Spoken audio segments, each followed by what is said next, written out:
Welcome back to another video, everybody. I'm Blue Jay, your spiritual EMT, here to bring you some more of the Lord's medicine. Let's go ahead and grab your Bibles. Today we're going over Matthew chapter 13, the parable of the sower. On the same day, Jesus went out of the house and sat by the sea, and great multitudes were gathered together to him, so that he got into a boat and sat, and the whole multitude stood on the shore.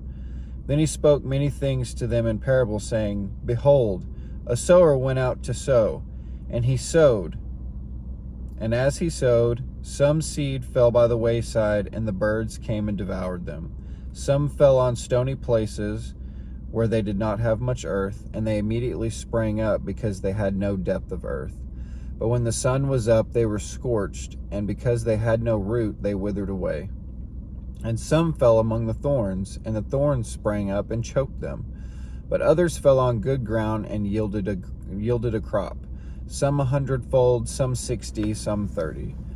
He who has ears to hear, let him hear. There's that line again.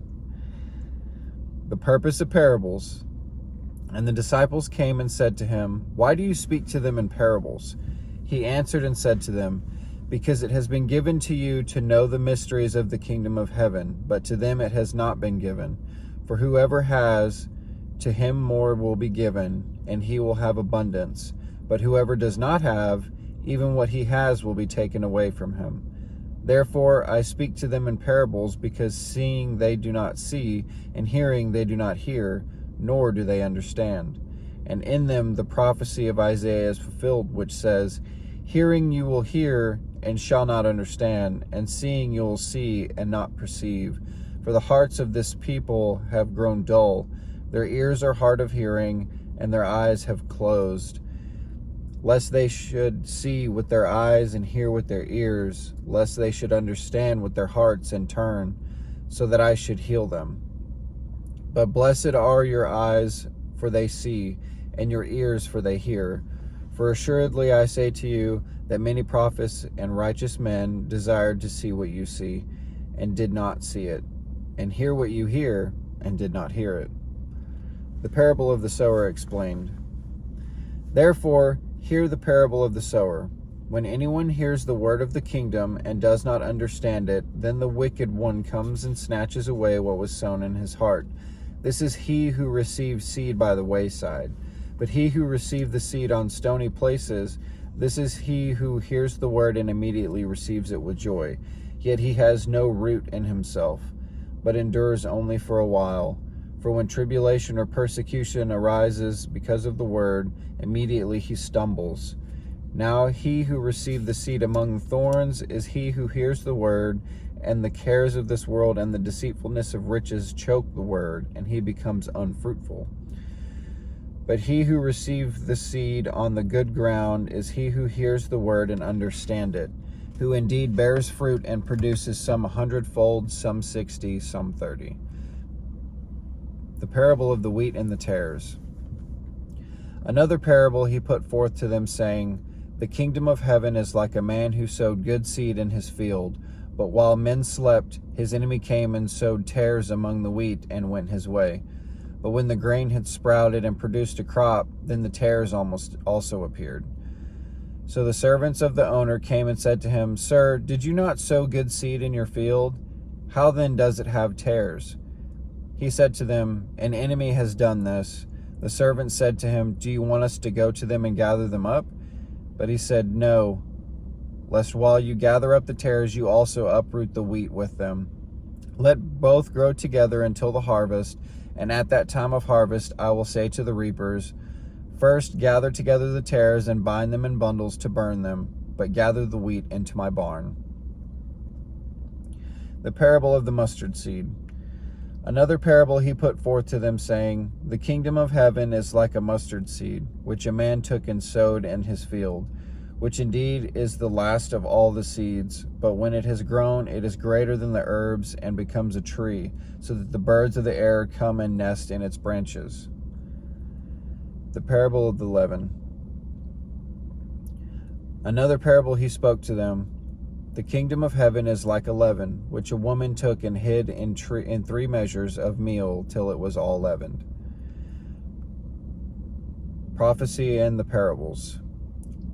All these things Jesus spoke to the multitude in parables, and without a parable he did not speak to them, that it might be fulfilled which was spoken by the prophet, saying, I will open my mouth in parables, I will utter things kept secret from the foundation of the world. The parable of the tares explained. Then Jesus sent the multitude away and went into the house, and his disciples came to him, saying, Explain to us the parable of the tares of the field. He answered and said to them, He who sows the good seed is the Son of Man. The field is the world, the good seeds are the sons of the kingdom, but the tares are the sons of the wicked one. The enemy who sowed them is the devil, the harvest is the end of the age, and the reapers are the angels. Therefore, as the tares are gathered and burned in the fire, so it will be at the end of this age.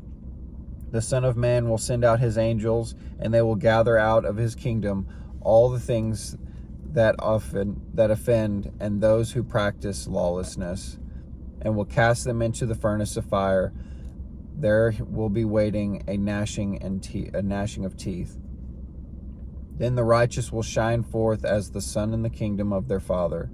He who has ears to hear, let him hear. The parable of hidden treasure. Again, the kingdom of heaven is like treasure hidden in a field, which a man found and hid, and for joy over it he comes and goes and sells all that he has and buys that field. The parable of the pearl of great price. Again, the kingdom of heaven is like a merchant seeking beautiful pearls, who, when he had found one pearl of great price, went and sold all that he had and bought it. The parable of the dragnet. Again, the kingdom of heaven is like a dragnet that was cast into the sea and gathered some of every kind, which when it was full, they drew to the shore, and they sat down and gathered the goods into vessels, but threw the bad away. So it will be at the end of the age, the angels will come forth, separate the wicked from the just, and cast them into the furnace of fire. There will be wailing and gnashing of teeth. Jesus said to them, Have you understood all these things? They said to him, Yes, Lord. Then he said to them, Therefore every scribe instructed concerning the kingdom of heaven is like a householder who brings out of his treasure things new and old. Jesus rejected at Nazareth. Now it came to pass, when Jesus had finished his parables, that he departed from there. When he had come to his own country, he taught them in their synagogue, so that they were astonished and said, Where did this man get this wisdom and these mighty works? Is this not the carpenter's son? Is not his mother called Mary, and his brothers James, Joseph, Simon, and Judas? And his sisters, are they not all with us? Where then did this man get all these things? So they were offended at him. But Jesus said to them, A prophet is not without honor except in his own country and in his own house. Now he did not do many mighty works there because of their unbelief.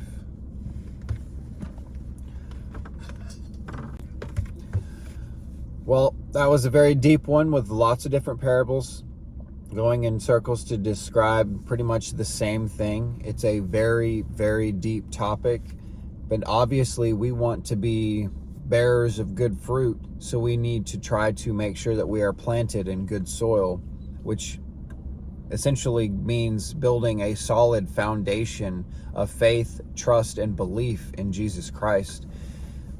People that go their whole lives not experiencing Jesus, and then Jesus is exposed to them the first time, they're like the ones that are built on the shallow earth, where they spring up really quickly because their belief is ignited, but it has no foundation to stay ignited.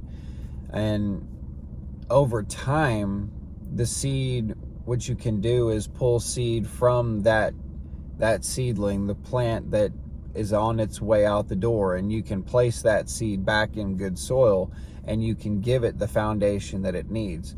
What that essentially means is surround yourself around other good fruit, because you know that good fruit is coming from good soil. If you're placing your fruit in good soil, or your seed in good soil, you will bear good fruit, and you will learn to take care of each other. You understand? Some deep, powerful wisdom today. absolutely love the book of Matthew. It is one of my favorites, and this gospel series is definitely making my day. So that's it for the video, though. Come back tomorrow. We'll be going over Matthew chapter 14. Man, I can't wait to get through the rest of the Gospels with y'all. This is going to be good. But I'll see you guys tomorrow. I hope you guys take care of yourselves. Make sure that you're watering your own garden. Ask for help if you need it, okay? I have faith in you. And if you didn't already know, you're under his wing.